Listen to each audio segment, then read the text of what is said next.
nagagalak na narito tayo ngayon upang ibahagi ang ating paglalakbay na umabot na ng 3 dekada. Hindi lingid sa kaalaman ng marami ay nagsimula ako bilang staff at ngayon ay ang inyong Executive Vice President.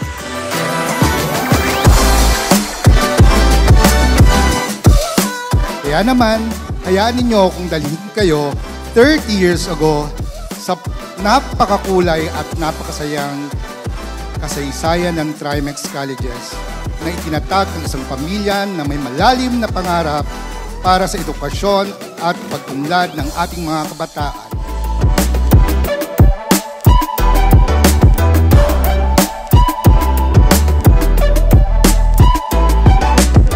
Today, I'm proud to say that Trimex Colleges is not just a school.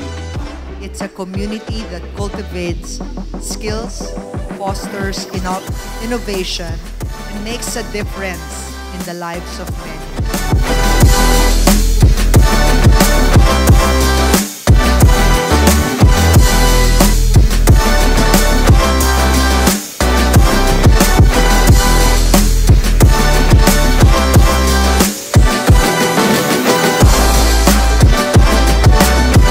As we commemorate this special day, I would like to express to each of you for your unwavering dedication and commitment to our school.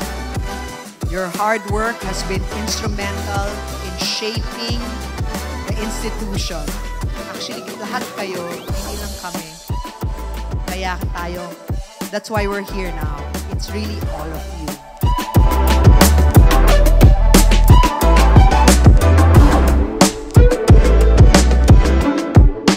Ako po ay proud na meron tayong over 330 scholars na po sa Trimex. Alam ko, mababa na ang tuition fee, pero we want our education to be accessible to all. Ang mga scholarship natin is Clatco, GEL, Sinagkawan, Varsity, Barangay Scholarship, Performing Arts, and the Flor de Lis Constantino Scholarship.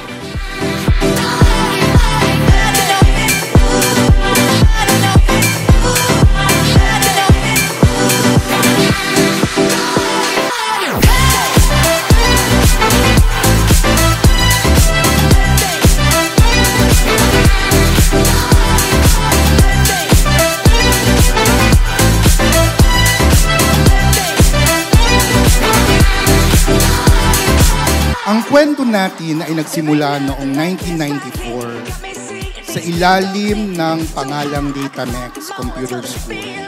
Sa mga unang taon, ang layunin ng paaralan ay magbigay ng dekalidad na edukasyon at tayo ay naghain sa publiko ng mga TESDA courses. And it's all I need, everything I want, it's in front of me.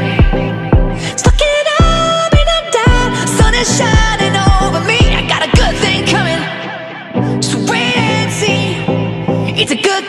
In addition, our outreach programs have successfully attracted diverse applicants from various backgrounds, enriching our student body.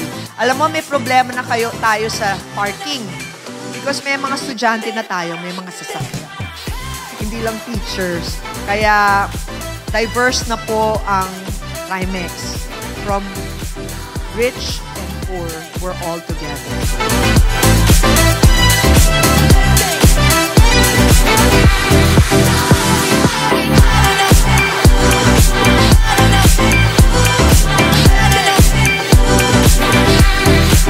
Isang patunay ng ating misyon sa edukasyon ay buhay at patuloy na umuunlad.